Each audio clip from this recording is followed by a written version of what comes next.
तो आज शुरू करेंगे माइक्रो ऑर्गेनिज्म। सबसे पहले माइक्रो ऑर्गेनिज्म का मतलब क्या होता है। अगर आप इसे डिवाइड करो ऐसे, माइक्रो और ऑर्गेनिजम्स।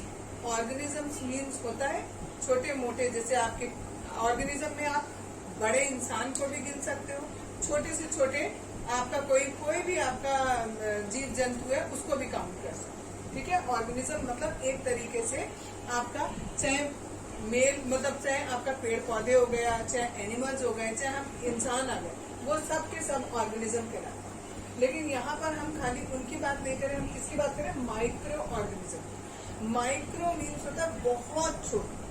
ठीक है, तो हम किसकी पढ़ाई करेंगे इसमें, माइक्रो ऑर्गेनिज्म मीन्स जो बहुत छोटे से ऑर्गेनिजम्स हैं उनके बारे में पढ़ेंगे हम इस चैप्टर। अब माइक्रो ऑर्गेनिज्म किसे कहते हैं उसी की डेफिनेशन नीचे लिखी है।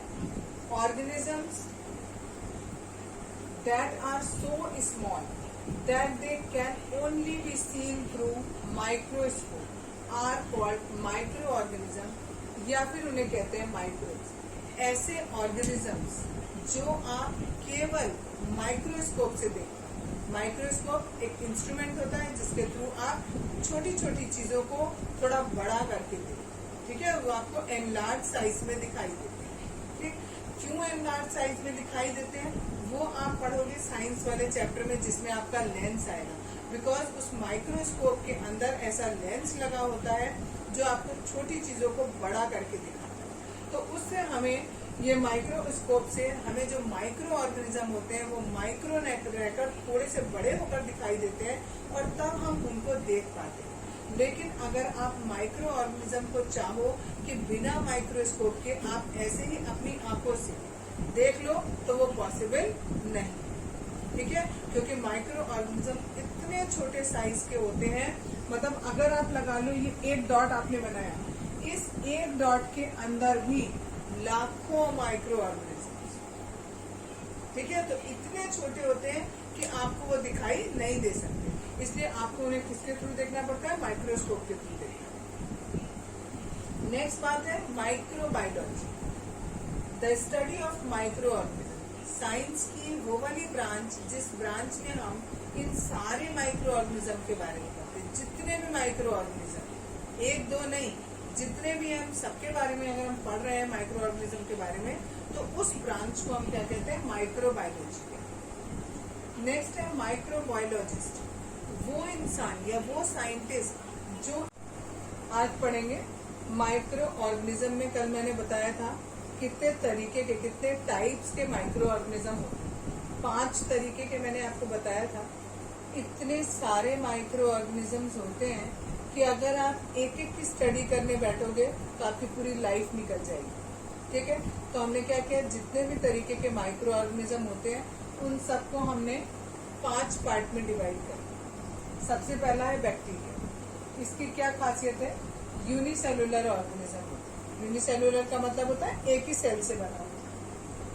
ये बहुत ही जल्दी ग्रो होता है और ग्रो जैसे ही होता है वैसे ही बहुत फास्ट मल्टीपल होने लगता है। मीन्स 1 से 2, 2 से 4, 6, 8, 10, 12, बहुत फास्ट बढ़ता है।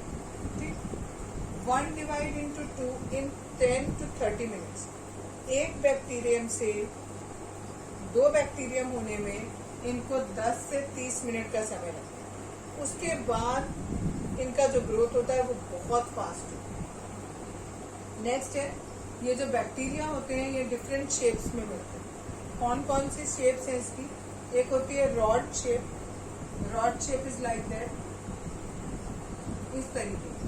ठीक है, ऐसे जो रॉड के शेप के होते हैं बैक्टीरिया, उनको हम बैकिली भी कहते हैं। दूसरे होते हैं स्फेरिकल, ऐसे गोल गोल, उनको हम कोकी कहते हैं। और एक होते हैं स्पाइरिकल लाइक दिस, ठीक, उनको स्पाइरिलिया कहते हैं। ये बैक्टीरिया, बस इतना पार्ट आप याद करें। नेक्स्ट है एल्गी। एल्गी जो है वो सिंपल प्लांट लाइक ऑर्गेनिज्म है, ये एनिमल नहीं है, ये प्लांट है, प्लांट लाइक ऑर्गेनिज्म है। इनकी क्या खासियत है कि ये यूनिसेलुलर और मल्टीसेलुलर दोनों तरीके के होते हैं। और एक बात, इनके अंदर क्लोरोफिल होता है, और जिसके अंदर क्लोरोफिल होता है वो अपना खाना अपने आप बना सकता है। तो ये अपना खाना अपने आप बना सकता है, इसलिए ये किसी के ऊपर डिपेंड नहीं रहता। ये खाना तो अपने आप बना लेता है, लेकिन इसमें ट्रू स्टेम, रूट, लीव्स, जैसे प्लांट में होता है ना, रूट्स अलग हैं, लीव अलग हैं, स्टेम अलग है, ऐसा इसमें नहीं होता। लेकिन उसके बावजूद ये अपना खाना अपने आप बना लेता है। इसका बहुत अच्छा एग्जाम्पल है, आपने देखा होगा कहीं पानी में काई जम जाती है, हरे हरे कलर, वो काई जो होती है that is called ant. Live in water में कहाँ रहता है? पानी में रहता है। अगर लेकिन कुछ ऐसे होते हैं, अगर स्पेसिफिक कंडीशंस दे दी जाएं तो ये बर्फ में भी रह सकते हैं और हॉट स्प्रिंग में भी रह सकते हैं। और क्योंकि ये अपना खाना अपने आप बना लेते हैं तो इन्हें किसी के ऊपर डिपेंड रहने की जरूरत नहीं। नेक्स्ट है प्रोटोजोआ। प्रोटोजोआ ये भी यूनिसेलुलर है, लेकिन ये एनिमल के जैसा है, ठीक। कैन मूव, ये एक जगह से दूसरी जगह मूव कर सकता है। लिव इन फ्रेश और सॉल्ट वाटर, या तो सॉल्ट वाटर में यानी समुद्र के पानी में रहेगा, या फ्रेश वाटर यानी रिवर वगैरह में रहेगा, और ये एक जगह से दूसरी जगह मूव करके पानी में चला जाता है। फॉर एग्जाम्पल इसका अमीबा और पैरामीशियम। नेक्स्ट है आपका फंगी।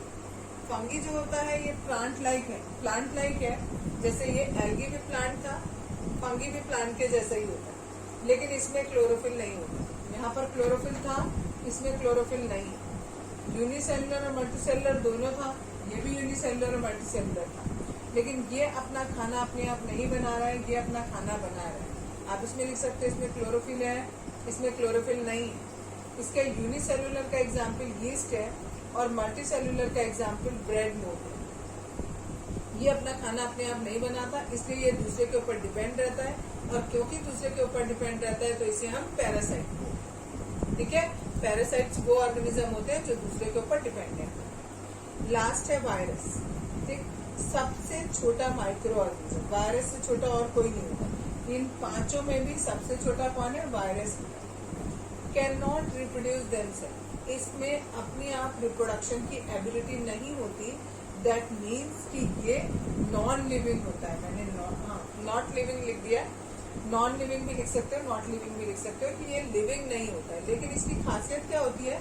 जब ये किसी लिविंग बॉडी के अंदर जाता है तो ये खुद भी लिविंग बन जाता है, फटाफट रिप्रोडक्शन करता है, बहुत तेजी से रिप्रोडक्शन होता है। इसीलिए हम इसे लिंक कहते हैं बिटवीन नॉन लिविंग और लिविंग के। क्यों? क्योंकि जब तक ये किसी लिविंग के अंदर नहीं था तब तक तो ये नॉन लिविंग था, और जैसे ही ये किसी लिविंग बॉडी के अंदर गया ये क्या बन गया? खुद भी लिविंग बन गया। इसका एग्जाम्पल आजकल का आप देख ही रहे हैं, कोरोना वायरस, ठीक है। और भी बहुत सारे वायरस के नाम होते हैं, HIV वायरस होता है, और भी कई सारे वायरसेस होते हैं, ठीक है।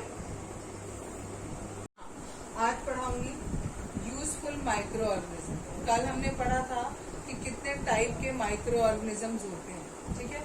अब आज बता रही हूँ यूजफुल माइक्रो ऑर्गेनिज्म, यानी ये माइक्रो ऑर्गेनिजम्स हमारे लिए किस तरीके से यूजफुल। माइक्रो ऑर्गेनिज्म का बहुत यूज होता है इन फूड एंड बीवरेज इंडस्ट्री।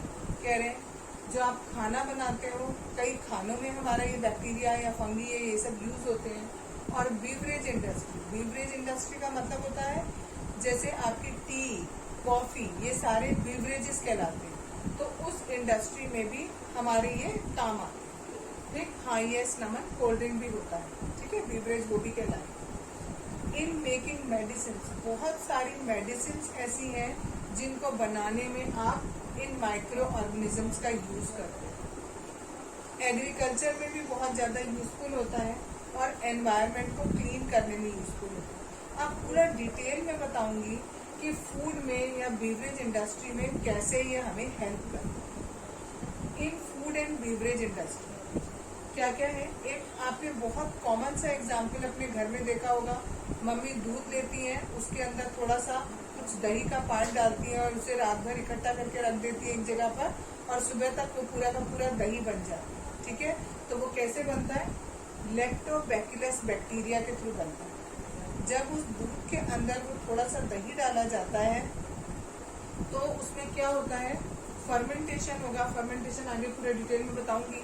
और आपका जो बैक्टीरिया है वो बहुत जल्दी मल्टीप्लाई होने लगेगा, बहुत सारे बैक्टीरिया डेवलप हो जाएंगे, और उससे आपका जितना दूध है वो थोड़ा सॉलिड फॉर्म में चेंज हो जाएगा, और वो दही कहलाएगा। ठीक है। तो लैक्टोबैसिलस बैक्टीरिया, ये क्वेश्चन में बहुत पूछा जाता है कि कौन सा वो बैक्टीरिया होता है जो दूध को दही बनाने में हेल्प करता है, तो वो lactobacillus bacteria. Next is vinegar is produced by bacteria, यहाँ मैंने शॉर्ट में लिखा है BAC डॉट, ठीक है। यानी जो आप विनेगर, सिरका जिसे हिंदी में कहते हैं, वो आप यूज करते हो, वो भी किसका बना होता है, किससे बनता है, बैक्टीरिया के थ्रू ही बनता है। Production of T, coffee etcetera, ये भी सब टी बना लो, कॉफी बना लो, ये सब भी हमारे किसके थ्रू बनते हैं, इन्हीं बैक्टीरियाज के थ्रू बनते हैं। जो आप ब्रेड खाते हो, डेली लाइफ में जो आप ब्रेड खाते हो, वो यीस्ट से बनती है, ठीक है। यीस्ट जब उस ब्रेड में डाला जाता है तो वो ब्रेड जो है वो एकदम, जो ब्रेड का जो डो होता है वो फूल जाता है और बहुत सॉफ्ट हो जाता है। जितना ज्यादा यीस्ट डलता है उतनी सॉफ्टनेस उसमें आ जाती है, लेकिन अगर आप जरूरत से ज्यादा डाल दोगे तो उसमें थोड़ा सा कड़वापन और खट्टापन आने लगेगा, ठीक है, ड्यू टू दिस यीस्ट। तो ऐसा भी नहीं करना कि बहुत ज्यादा डालना है, वैसा भी नहीं कि बहुत कम, ठीक है। इतना हमें यीस्ट उस ब्रेड में डालना है कि वो प्रॉपर फूल सके, ठीक है, और थोड़ा सा सॉफ्ट हो सके। नेक्स्ट दिया है, अब जो फर्मेंटेशन आपको मैंने यहाँ पर बोला था, वो फर्मेंटेशन बता रही हूँ। In the process of breaking down of sugar, alcohol is formed and carbon dioxide is given off. इसमें होता क्या है, जो भी आपका खाना होता है, जैसे मैंने आपको यहाँ बताया ये विनेगर है, ठीक है, तो ये क्या होता है, जो भी आपका, जो भी खाने का प्रोडक्ट होता है, उस खाने के अंदर शुगर होती है। वो शुगर जो है, जब बैक्टीरिया के रिएक्शन उस पे होता है, तो वो जो शुगर होती है वो अल्कोहल और कार्बन डाइऑक्साइड दो चीजें बनाती है। यानी खाने के अंदर जितना भी शुगर है वो दो चीजों में टूटता है, just because of this bacteria, ठीक है। और कौन कौन सी चीजें, वो एक अल्कोहल और एक कार्बन डाइऑक्साइड, ठीक है। इस पूरे प्रोसेस को हम फर्मेंटेशन कहते हैं। जब आप ब्रेड बनाते हो या आप घर में केक बनाते हो, तो आप देखते होगे केक के ऊपर का जो पोर्शन है, जहाँ वो ब्राउन ब्राउन होता है, वहाँ पर थोड़े छेद छेद हो जाते हैं और आपका जो केक होता है वो फूल जाता है।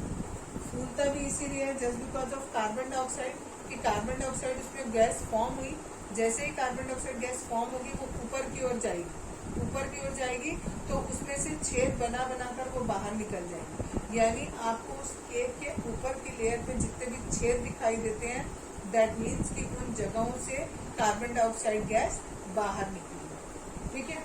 एक और बताया, मेकिंग इडली, डोसा, ढोकला, ये जो ढोकला और इडली आप बनाते हो, इसमें भी ये फर्मेंटेशन काम आता है।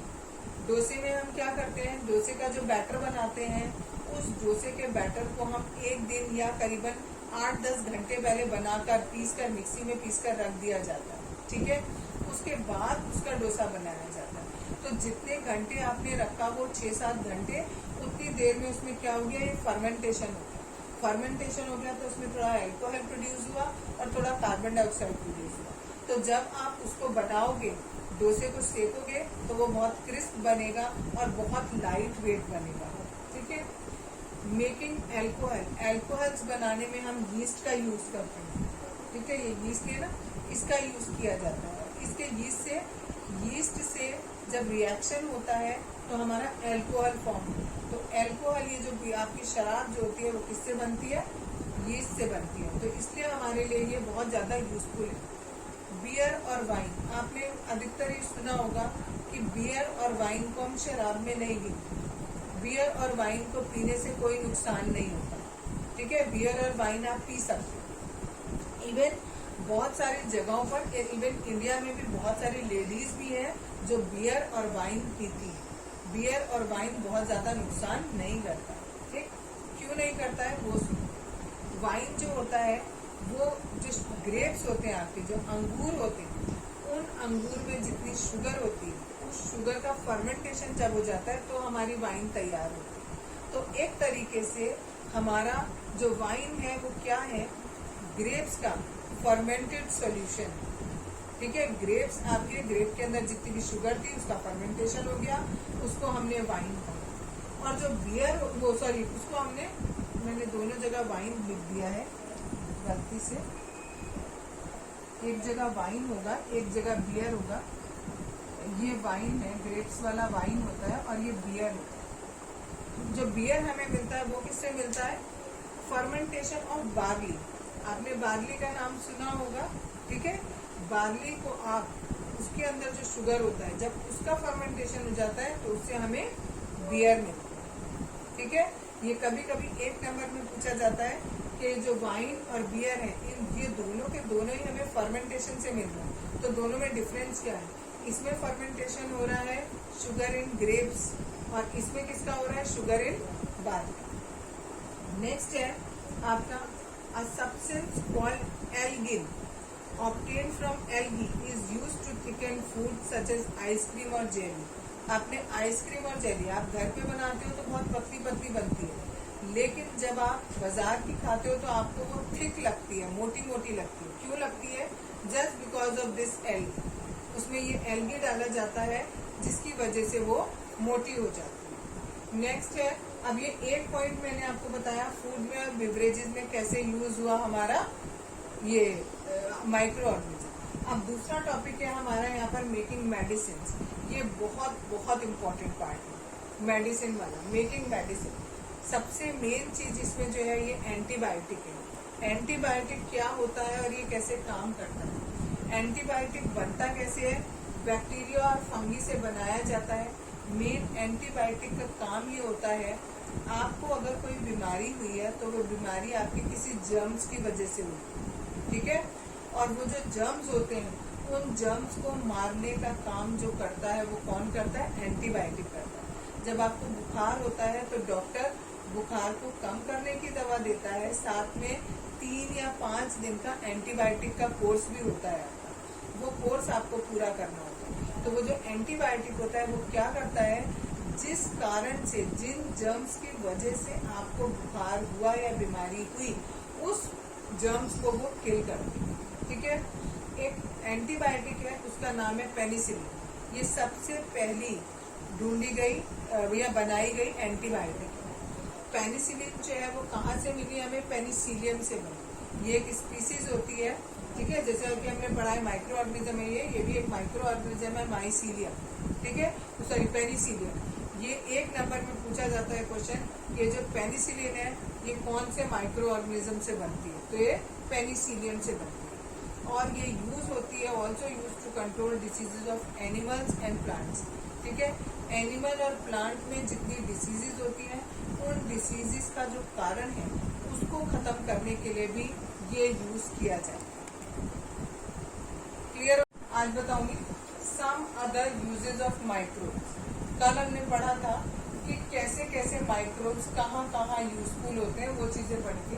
कुछ उसके अलावा भी होते हैं, जैसे पहला दिया है some bacteria lives in the body of animals which help them to digest grass by breaking down cellulose.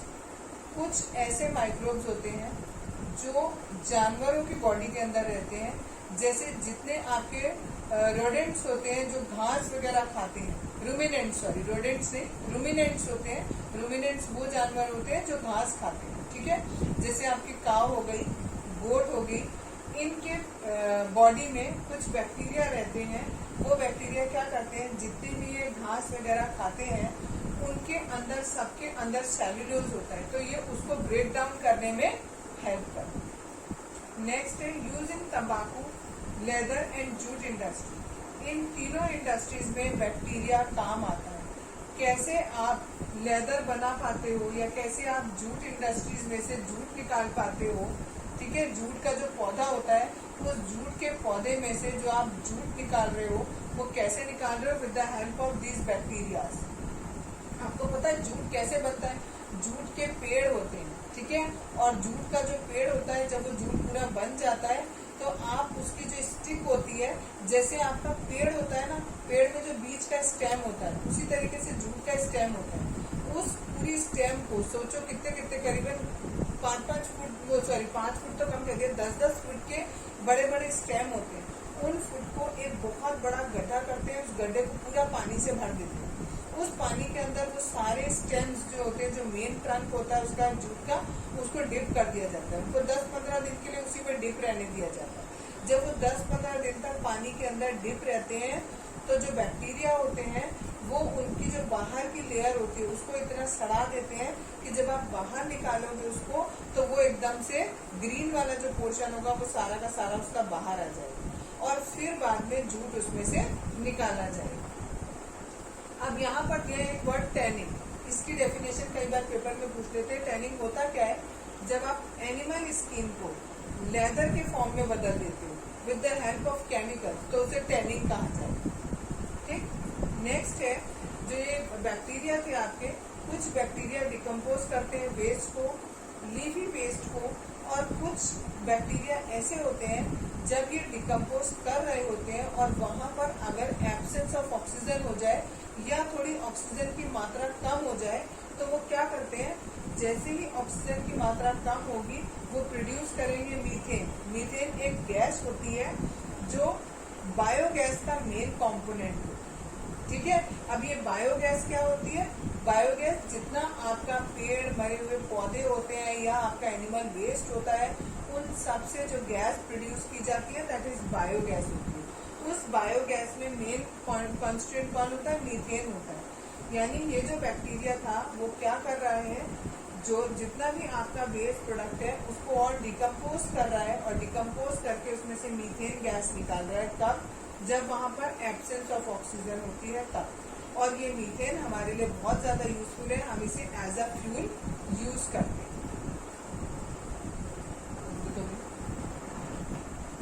अब तो हमने यहाँ तक हमने पढ़ लिया कि what are the uses of microbes, यानी माइक्रोब्स हमारे लिए किस तरीके से यूजफुल है। अब हम पढ़ेंगे कैसे वो हमारे लिए हार्मफुल है, कैसे वो हमें नुकसान पहुंचाते हैं। पहला, disease causing microbes are called pathogens और जर्म्स। जितने भी आपके माइक्रो ऑर्गेनिज्म ऐसे हैं जिनसे आपको कोई भी डिसीज होगी, चाहे वो बैक्टीरिया हो, चाहे वो फंगी हो, चाहे वो वायरस हो, चाहे वो एलगी हो, अगर आपको उनसे कोई ना कोई डिसीज अगर हो रही है और आप ही को नहीं, जानवरों को, पेड़ पौधों को, किसी को भी अगर कोई डिसीज हो रही है तो उनको हम पैथोजेंस या जर्म्स कहते हैं। ठीक है, यानी एक तरीके से अगर आपसे पूछा जाए व्हाट इज जर्म्स तो डिसीज कॉजिंग माइक्रोब्स, ये मेन बात। ये क्या है? डिसीज कॉजिंग माइक्रोब्स जो होते हैं उनको हम जर्म्स या पैथोजेंस कहते हैं। ठीक, ये हमारी बॉडी में कैसे कैसे घुस सकते हैं?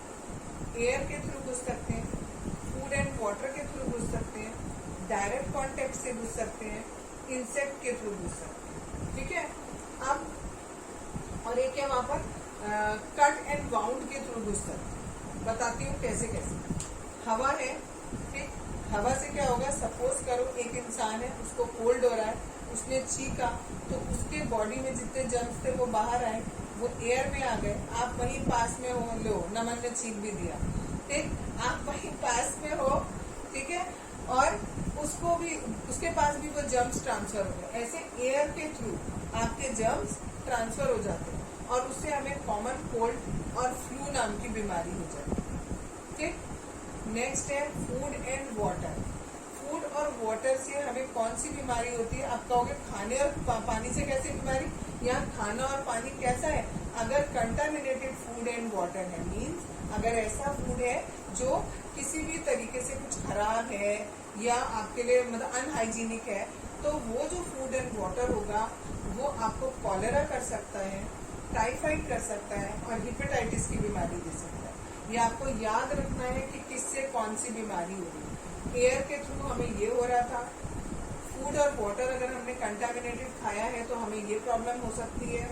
अब है डायरेक्ट कांटेक्ट। सपोज करो कोई एक इंसान है, आपने हिंदी में सुना होगा दाद खाज खुजली, ठीक है ना, दाद खाज खुजली हो जाती है, तो कई लोगों को उसको इंग्लिश में रिंग वॉर्म कहते हैं। ठीक, कई लोग कहते हैं कि एक जने को हो रहा है, एक जने को, सपोज यहाँ हाथ पे कोई पैच बन रहा है और उसकी खुजली हो रही है, वो इसको खुजा रहा है और सपोज वही हाथ उसने आपको लगा दी या आपका हाथ गलती से उसके उस एरिया पे छू गया जहाँ पर उसको वो प्रॉब्लम है, तो वो प्रॉब्लम आपको भी हो जाएगी। ठीक है, चिकन पॉक्स भी ऐसे ही फैलता है, रिंग वॉर्म भी ऐसे फैल सकता है, फ्लू भी फैल जाता है। ठीक, अगला है इंसेक्ट्स के थ्रू। इंसेक्ट्स के थ्रू मैंने केवल यहाँ पर 2 ही बीमारियां लिखी हैं और भी, बट अभी 2 लिखी हैं। पहली है डेंगू और दूसरी है मलेरिया। जो मलेरिया होता है वो फीमेल एनोफिलिस मॉस्किटो, एक मॉस्किटो का नाम है, ये फीमेल होती है और उसका नाम है एनोफिलिस। इस मॉस्किटो से हमें बीमारी होती है मलेरिया। और एडीज, ये एक मॉस्किटो है, इससे हमें होता है डेंगू। पेपर में ये क्वेश्चन बहुत ज्यादा पूछा जाता है कि उस इंसेक्ट का नाम बताओ, उस इंसेक्ट का नाम बताओ जिससे हमें मलेरिया होता है या जिससे हमें डेंगू होता है। तो ये आपको याद रखना। इसके बाद दिया है कट एंड बाउंड। अगर सपोज करो आपकी बॉडी में कहीं पर कोई कट का निशान पड़ जाता है या कहीं छिल जाता है तो कहते हैं ना इंजेक्शन लगवा लो टिटनेस का, नहीं तो टिटनेस हो जाएगा। ठीक है, तो आपकी बॉडी में उससे टिटनेस हो सकता है। इसके बाद दिया है आपको एंथ्रेक्स। एंथ्रेक्स एक डिसीज होती है, वो एनिमल और ह्यूमन दोनों को अफेक्ट कर सकती है। इसके बारे में ज्यादा अभी नहीं पढ़ना है, इतना काफी है। नेक्स्ट है virus causes foot and mouth diseases. ये foot and mouth diseases animals में हो जाती हैं और ये डिसीजेज कौन करता है? वायरस करता है। तो virus is also harmful for animals. अब है सिट्रस कैंकर, ये बहुत इंपॉर्टेंट है। सिट्रस कैंकर ये एक बैक्टीरियल डिसीज है। बैक्टीरियल डिसीज का मतलब है बैक्टीरिया से होने वाली डिसीज। ठीक है, बैक्टीरियल डिसीज का मतलब है बैक्टीरिया से होने वाली डिसीज। ये किसमें होती है? पेड़ों में होती है। जो सिट्रस फ्रूट के पेड़ होते हैं, खट्टे फल, जैसे संतरा हो गया आपका, नींबू हो गया आपका, जो खट्टे खट्टे फल होते हैं, उन पेड़ों में होती है ये प्रॉब्लम। उसको और बैक्टीरिया के थ्रू होती है और इसका नाम होता है सिट्रस कैंकर। नाम से ही पता लग रहा है, सिट्रस लिखा है तो सिट्रस फ्रूट्स में होती है। नेक्स्ट है येलो वेल मोसैक। ये किसको अफेक्ट करता है? वेजिटेबल्स को, जैसे कि भिंडी होती है। ठीक है, और ये किसके थ्रू होता है? एनिमल्स के थ्रू होता है। ठीक, नेक्स्ट लास्ट है ये रस्ट ऑफ वीट। ये एक फंगल डिसीज है। नाम याद रखना है, किससे हो रहा है? फंगस से हो रहा है, that is it is fungal disease. और किससे स्प्रेड होता है? एयर से और सीड से। इन दोनों से ये एक जगह से दूसरी जगह फैलता है। इतनी तरीके से ये हमारा माइक्रोब हमारे लिए नुकसानदेह होता है। पेपर में एक क्वेश्चन आ जाता है, describe how microbes are harmful for us. 2-3 number का आ जाएगा, आप इसमें से 2-3 कोई भी पॉइंट लिख सकते हैं। ठीक है, आज पढ़ेंगे। कल हमने पढ़ा था कि डिसीजेस कौन कौन सी, बैक्टीरिया से कौन सी हो रही है, वायरस से कौन सी हो रही है, फंगस से कौन सी हो रही है। आज वो कैसे फैलती हैं एक जगह से दूसरी जगह। सबसे पहले कम्युनिकेबल डिसीज किसे कहते हैं? Spread from an infected person to a healthy person. अगर कोई डिसीज इन्फेक्टेड पर्सन से हेल्दी पर्सन को हो जाती है तो ऐसी डिसीज को हम कम्युनिकेबल डिसीज कहते हैं। जैसे आपने बहुत ही अच्छा एग्जाम्पल फ्लू सुना होगा, या कोल्ड, कॉमन कोल्ड जो होता है। ठीक है, आपने छींक मारी किसी दोस्त के पास जाके और उसको भी जुकाम हो गया, दैट इज कम्युनिकेबल डिसीज हो गई, एक इंसान से दूसरे इंसान को हो गई। यस, कोरोना भी, ठीक है, कोरोना कम्युनिकेबल डिसीज हो गई। ये कम्युनिकेट किस किस चीज के थ्रू होती है? एयर के थ्रू हो सकती है, वाटर के थ्रू हो सकती है, फूड के थ्रू हो सकती है और डायरेक्ट कांटेक्ट के थ्रू हो सकती है। डायरेक्ट कांटेक्ट का मतलब होता है जिस इंसान को बीमारी है उसे जाके आपने फिजिकली कहीं से टच कर लिया। ठीक है, चाहे हाथ पकड़ लो, चाहे पैर छू लो, या वो जिस जगह पर बैठा हुआ है उस जगह आपने हाथ रख दिया तो वो कांटेक्ट पे हो जाएगा और आपको हो जाएगी वो बीमारी जो उस पर्सन को हो रही है। उन्हें हम कहते हैं कम्युनिकेबल डिसीज। ये जो कम्युनिकेबल डिसीजेज हैं, ये जिस भी कारण से हो रही है, इनसे हम कैसे बच सकते हैं, उसके प्रिवेंशन के तरीके। ठीक है, पहला प्रिवेंट लिखा है मैंने यहाँ पर, प्रिवेंशन कर देती हूँ। ठीक है, वेज ऑफ प्रिवेंशन होना चाहिए। प्रिवेंशन के क्या क्या तरीके हैं? पहला है कीप इन्फेक्टेड पर्सन सेपरेट। जिस इंसान को वो बीमारी है उसे एक अलग कमरे में या अलग जगह पर रख दो। ठीक है, जिससे उसकी जो डिसीज है वो दूसरों को ना हो। दूसरा, not allow water to collect anywhere in our neighbourhood. आपके घर के आसपास जितनी भी जगह है वहां पर कहीं पर भी पानी को इकट्ठा मत दो। अब ये पानी पे कहाँ से आ गए? देखो, कोई भी डिसीज जो है वो एक जगह, एक चीज से दूसरे को हो रही है। किसके थ्रू हो रही है?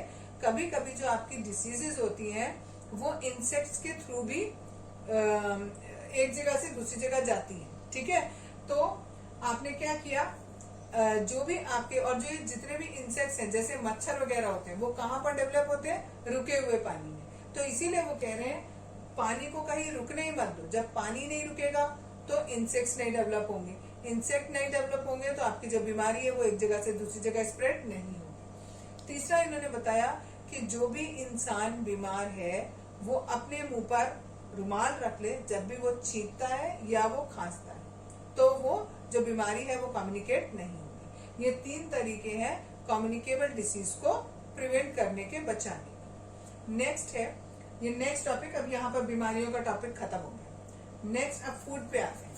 Food is micro organism. अब माइक्रो ऑर्गेनिज्म स्पॉयल फूड, कैसे खाने को खराब कर रहा है। इससे ऊपर वाले टॉपिक में हम पढ़ रहे थे कि माइक्रो ऑर्गेनिज्म हमारे लिए कैसे हार्मफुल है, यानी हमें वो कौन कौन सी बीमारियां दे रहा है। ठीक, यहाँ पर हम क्या पढ़ रहे हैं कि वो हमारे फूड को कैसे खराब कर रहे हैं।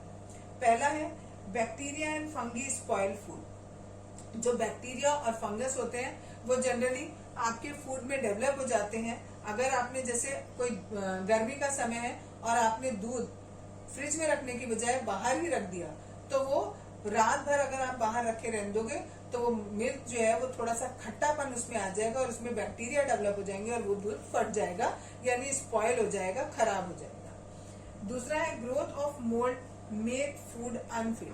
कभी कभी आप जब खाना बाहर छोड़ देते हो तो आपके खाने पर मोल्ड उग आती है। ठीक है, उस मोल्ड से जो आपका खाना है वो खराब हो जाता है और वो आपके लिए अनफिट हो जाता है। ठीक है, मोल्ड का मतलब आप एक तरीके से वो समझ लो जो फफूंदी होती है, ठीक है, वो आ जाती है। नेक्स्ट है yeast can make juice unfit. बहुत जो आपके जितने भी जूसेस होते हैं, अगर आपने जैसे ही जूस निकाला है तो आप कोशिश ये करो कि जिस समय निकाला है with in half an hour उसको कंज्यूम करो।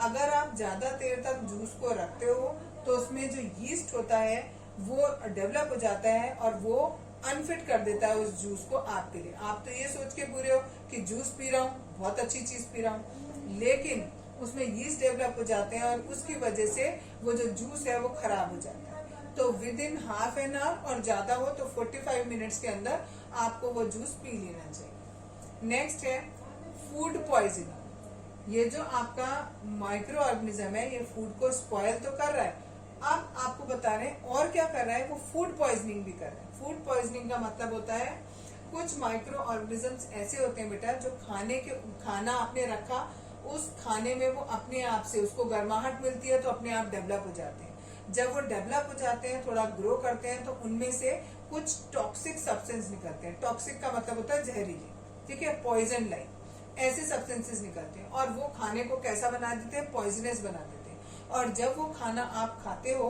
वो पॉइजन ऐसा पॉइजन नहीं होता कि किसी इंसान की मृत्यु हो जाए, मरी जाए, वो इतना पॉइजनस नहीं होता, बट इतना जरूर होता है कि वो आपकी बॉडी का जो अंदर का डाइजेस्टिव सिस्टम है उसको पूरा हिला देता है।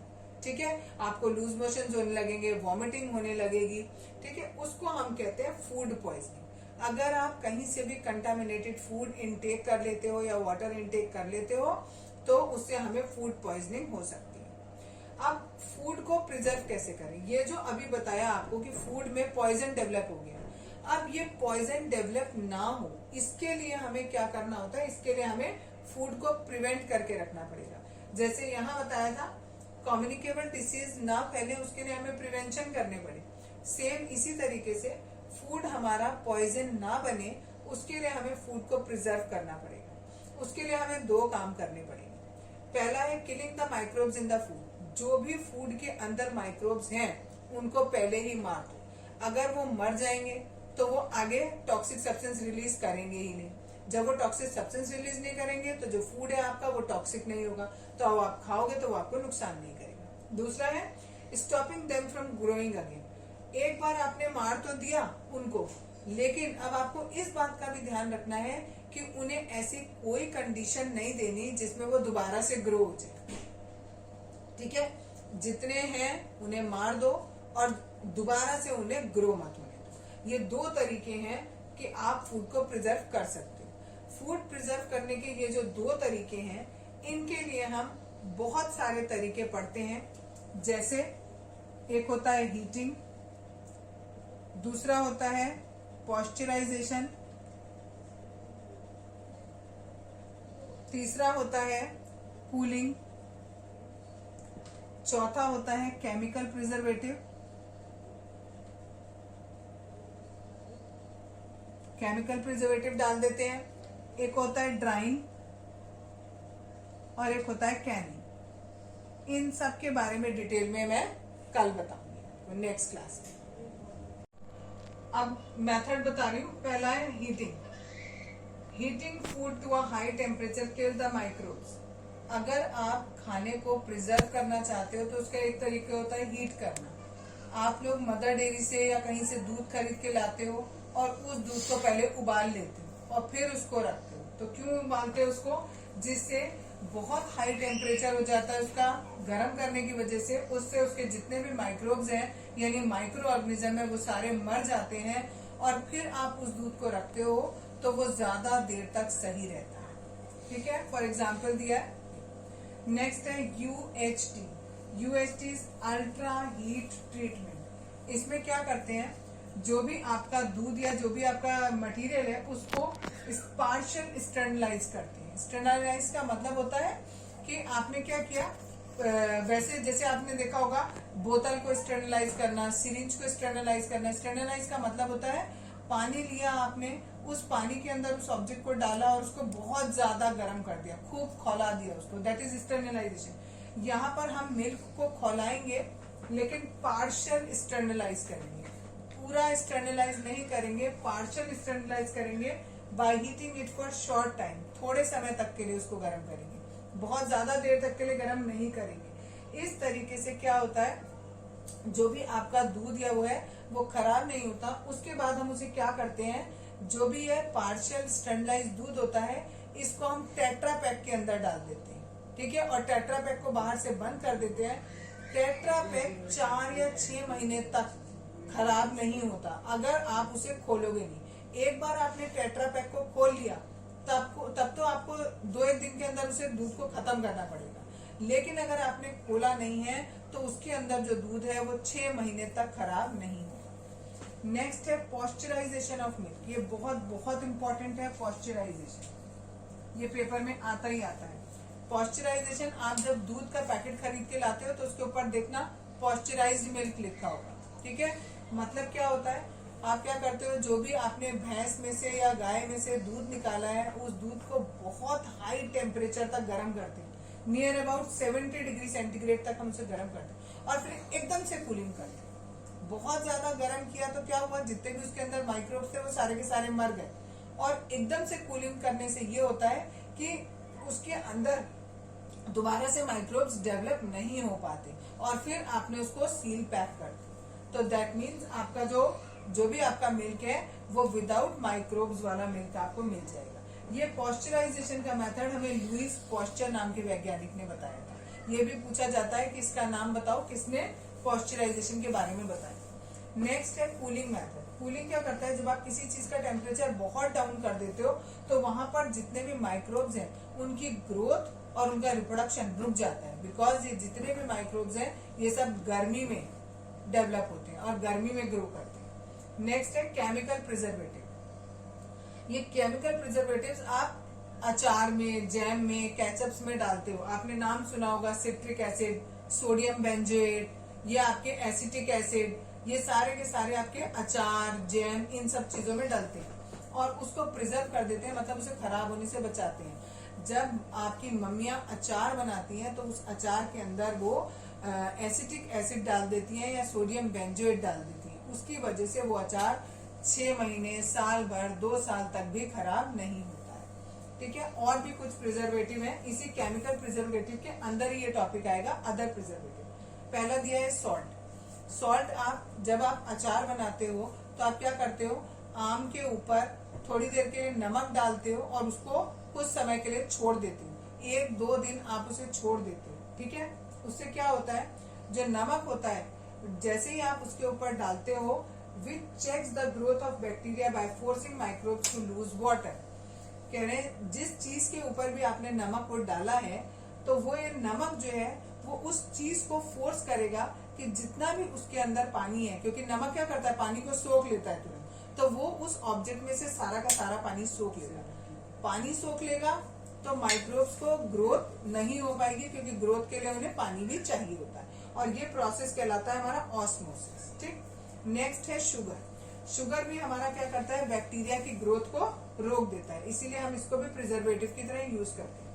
नेक्स्ट होता है ऑयल और vinegar, in it microbes can not grow. ये दोनों चीजों में, ऑयल में और वेनेगर में हमारा माइक्रोब्स ग्रो नहीं होते हैं। नेक्स्ट है ड्राइंग। ड्राइंग में आपने क्या किया, जो भी खाना है, जैसे आपने देखा होगा मटर वगैरह है, या कई लोग धनिया भी इकट्ठा करके रखते हैं, स्टोर करके रख लेते हैं। आप उसे पहले धूप में सुखा दो, जितना भी उसका पानी है उसको उड़ा दो, ठीक है, उसके बाद आप उसे स्टोर करके रख लो, तो वो चीज काफी समय तक खराब नहीं होती। Last is Canning. इसमें आप क्या कर लेते हो, पहले फूड को स्टर्नलाइज करते हो, उसके बाद एक डब्बे में डाल देते हो और उसके अंदर जितनी भी एयर है उसको वैक्यूम पंप के थ्रू बाहर निकाल देते हो और फिर उस डब्बे को सील पैक कर देते हो, ठीक है। यानी आपने क्या किया, उसके अंदर से हवा निकाल दी। जब आपने हवा निकाल दी तो माइक्रोब्स वहां पर ग्रो नहीं होंगे। या तो हवा हटा दो, पानी हटा दो, या वहां पर वार्मथ जो गर्माहट है वो हटा दो। ये सब अगर आपने हटा दिए तो माइक्रोब्स ग्रो नहीं होंगे, और वो नहीं होंगे तो आपका खाना खराब नहीं होगा।